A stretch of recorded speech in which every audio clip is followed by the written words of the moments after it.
மெய்யழகன்ல உங்களை சந்திக்க வராரு எங்களோட கார்த்தி சார். ஒரு வாட்டி நம்மளோட ஸ்டைல்ல அவரை வந்து வரவேற்கணுமே, இல்ல உங்களை வந்து அவரோட ஸ்டைல்ல வரவேற்க சொல்லவா ஃபர்ஸ்ட்? என்ன மாமா சௌக்கியமா? அப்படி குட். நன்றி, ரொம்ப நன்றி, ரொம்ப சந்தோஷம். எல்லாம் குடும்பத்தோட இருக்கீங்க, ஃப்ரெண்ட்ஸோட இருக்கீங்க. So happy to see all of you. பத்திரிகை, தொலைக்காட்சி, ஊடக நண்பர்களுக்கும் வணக்கம். ஒவ்வொருத்தரும் பேசும்போது மெய்யழகன் எவ்வளோ ஸ்பெஷல்னு சொல்லிட்டே இருந்தாங்க. 96 ஒரு படம் நம்ம எல்லாருமே ரொம்ப பாதிச்ச படம். அந்த கதை மட்டும் இல்லை, அந்த கதையை வந்து அவர் ப்ரெசென்ட் பண்ண விதம், அதுல இருந்த இசை, அதுல இருந்த உரையாடல், அதுல ஒரு வார்த்தை தப்பா இருந்தா கூட அந்த படமே ஒர்க் ஆகாது. அப்படி வந்து இழைச்சு பண்ண ஒரு படம்.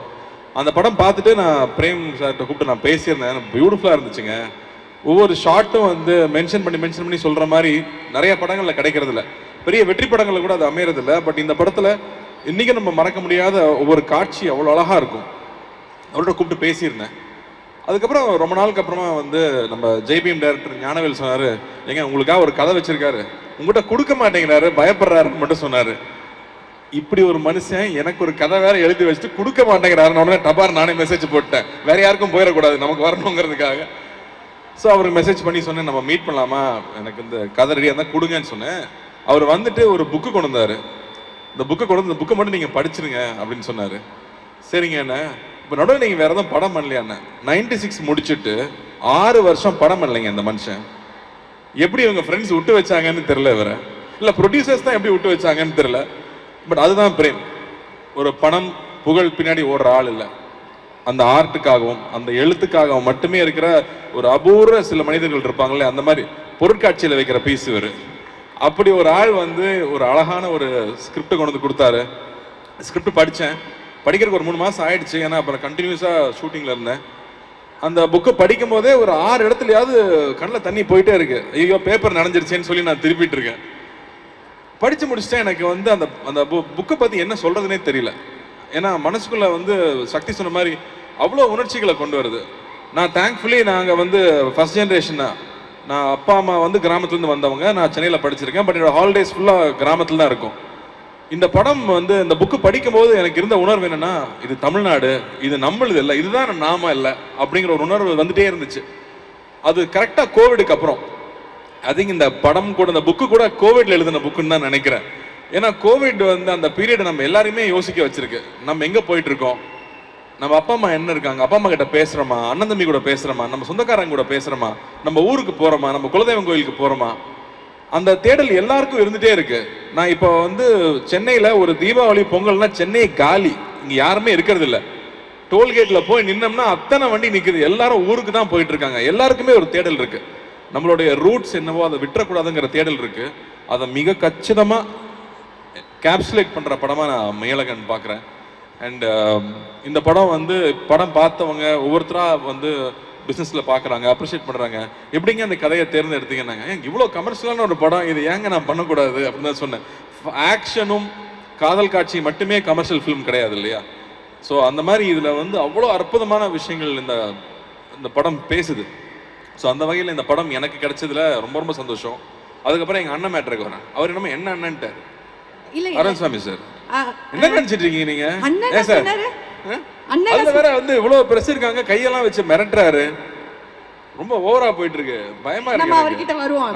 என்னன்னா பஞ்சாயத்து தீர்க்க வேண்டியது இருக்கு. எனக்கு வந்து கைதி வந்து ஒரு பயங்கரமான எக்ஸ்பீரியன்ஸ். ஏன்னா ஃபுல்லா நைட்லயே ஷூட் பண்ணோம். ஃபுல் நைட் ஷூட்டிங்க. லோகேஷ் கொண்டு எடுத்துருவான், டெய்லி ஃபைட் வேற. இந்த படத்துல வந்து மறுபடியும் ஃபுல் நைட் ஷூட்டிங்கு. ஆனால் நல்லபடியா ஒரு ஃபைட்டு கிடையாது படத்தில். அதனால ஃபைட்லாம் எதிர்பார்த்து வந்துடாதீங்க. ஆனால் அந்த ஒவ்வொரு நைட்லையும் அருண்சாமி சார் கூட உட்காந்து நாங்கள் பேசிகிட்டு இருந்த விஷயங்களாகட்டும், ஏன்னா அவரே பேசிகிட்டு இருந்தார், நான் கேட்டுருந்தேன்னு சொன்னால் அவர் கோவப்படுவார். நாங்கள் 2 பேரும் சேர்ந்து பேசிகிட்டு இருந்தோம். ராஜகிரண் சார்லாம் வந்து ஒரு கதையை ஓகே பண்ணுறது அவ்வளோ பெரிய விஷயம். அவர் வந்து தம்பி இதெல்லாம் ரொம்ப ஸ்பெஷலான படம், இந்த படத்தில் இந்த கதை அதில் எழுத்துருக்கிற ஒரு விஷயமும் மிஸ் ஆகாமல் கொண்டு வந்து சேர்த்துட்டோம்னாலே போதும், அதான் பெரிய விஷயம்னாரு. ஸோ நானும் அருண்சாமி சார் நாங்கள் பேசும்போது இந்த சீனில் இருக்கிற இந்த அழகு குறையாமல் நம்ம என்ன பண்ணிட முடியும், அதை ஒரு சின்ன பெசகு கூட மிஸ் பண்ணிடாமல் கொண்டு வந்து சேர்க்கணும் அப்படிங்கிறதான் ஐ திங்க் எங்களோட கான்வர்சேஷன் மோஸ்ட்டாக அதை பற்றியே இருக்கும். அண்ட் இன்னொரு விஷயம் வந்து அருண்சாமி சார் சொன்னது ரொம்ப ஆச்சரியமாக இருந்தது. அவர் ஒரு வில்லேஜ் பாய் அப்படிங்கிறாரு. அவர் வில்லேஜ் பாய் மாதிரி அங்கே இருக்காரு. யார் சொல்ல ஒத்துக்க முடியாது, நான் இன்ன வரைக்கும் ஒத்துக்கல. ஆனால் அவருக்கு அவ்வளோ ஒரு கனெக்ட் இருக்கு, அவ்வளோ ஒரு மெமரிஸ் இருக்கு. தஞ்சாவூர்ல போய் அங்கேயே இருந்து அந்த படம் ஃபுல்லாக நாங்கள் ஷூட் பண்ணது. அந்த ஃபர்ஸ்ட் டே வந்து நான் கேட்டுட்டு இருந்தேன், எங்க தஞ்சாவூருக்குன்னு ஸ்லாங் இருக்கா அப்படின்னு கேட்டுட்டு இருந்தேன். இல்லைங்க, சுத்தமான தமிழ்னா தஞ்சாவூரில் பேசுதான் சுத்தமான தமிழ், மற்ற எல்லா ஊர்லேயும் ஆக்சென்ட் இருக்கும், பட் சுத்தமாக க்ளீனாக இருக்கிறது தஞ்சாவூர் தான் சொன்னார். அப்போ அங்கே ஒரு தமிழ் டீச்சர் ஒருத்தங்க இருந்தாங்க, அவங்களை கூட்டிட்டு வந்து எங்களை விட்டாங்க. அவங்க வாப்பா அப்படின்னாங்க.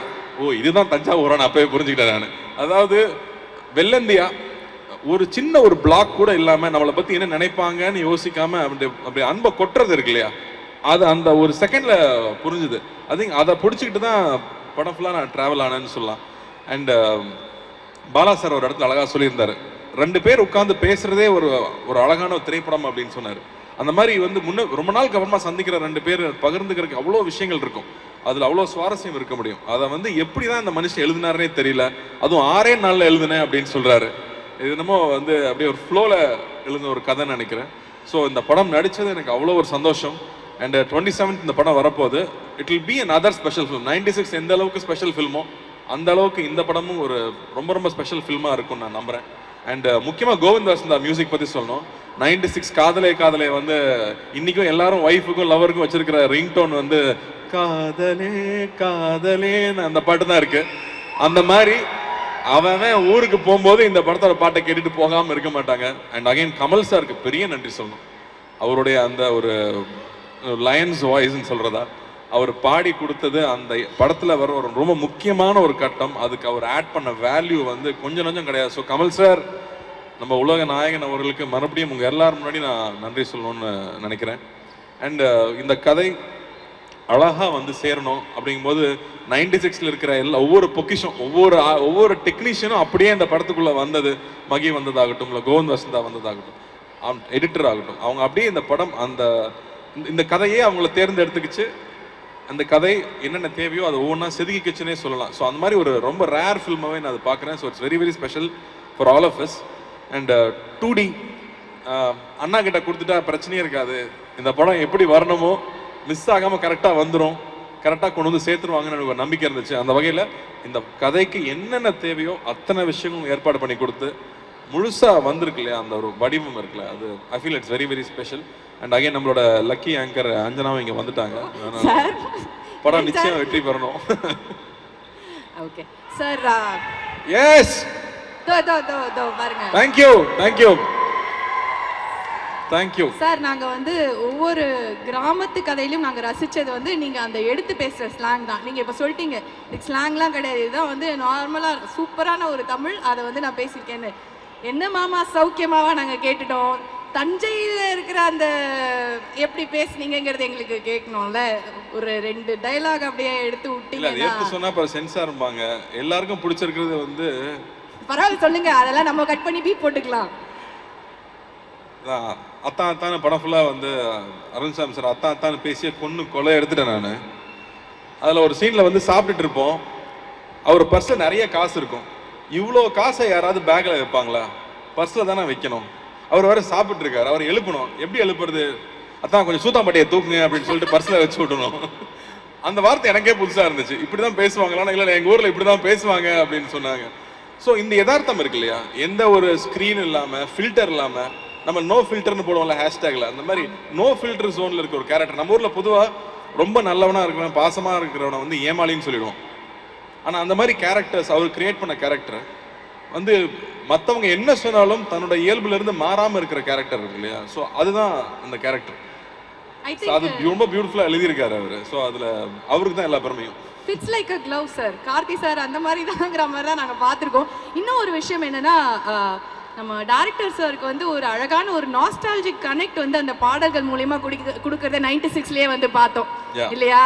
ஏன்னா அந்த ஒரு பாட்டு பாடின உடனே அப்படியே எல்லா ஃபீலிங்ஸும் கொட்டிட்டு வரும் அப்படிங்கிற மாதிரி வந்து ராஜா சார் பாடல்கள் வந்து யூஸ் பண்ணி இந்த படத்துலயும் அந்த மாதிரி நாங்க ஏதாவது எதிர்பார்க்கலாமா? ராஜா சார் மியூசிக் இல்லாம இவர் கதை எழுத மாட்டாருன்னு நினைக்கிறேன். இந்த படத்துலயும் அந்த மாதிரி ஒரு விஷயம் வச்சிருக்காரு. அது ரொம்ப அழகான ஒரு சிச்சுவேஷன்ல வரும். அதனால நீங்க அதை படத்துல பார்த்தா நல்லா இருக்கும்னு நினைக்கிறேன்.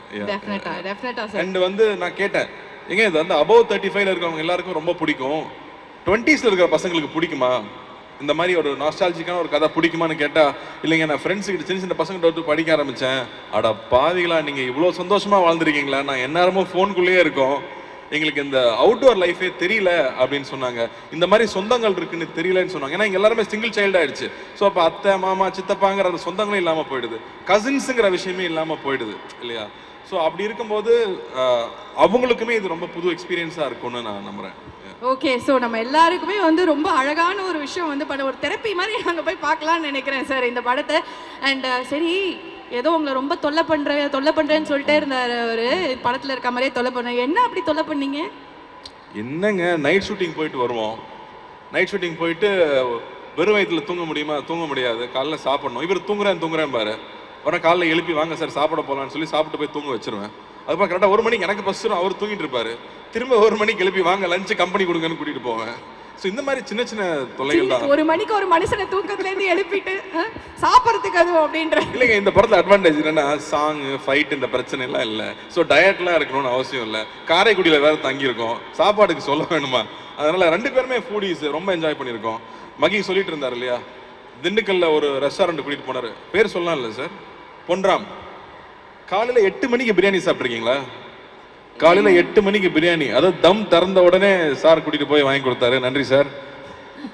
நல்லா சாப்பிட்டுருக்கீங்க. நல்லா சாப்பிட்டு சந்தோஷமா நாங்க சந்தோஷமா வேலை செஞ்சு தானே மக்கள் சந்தோஷமா படம் பார்க்க முடியும். அதனால நாங்க ரொம்ப ஹாப்பியாவே இருந்திருக்கோம். ஆனா நீங்க பிரியாணி சாப்பிடுற அழகை நாங்க தான் அவ்வளவு பார்த்து ரசிச்சிருக்கோமே சார்.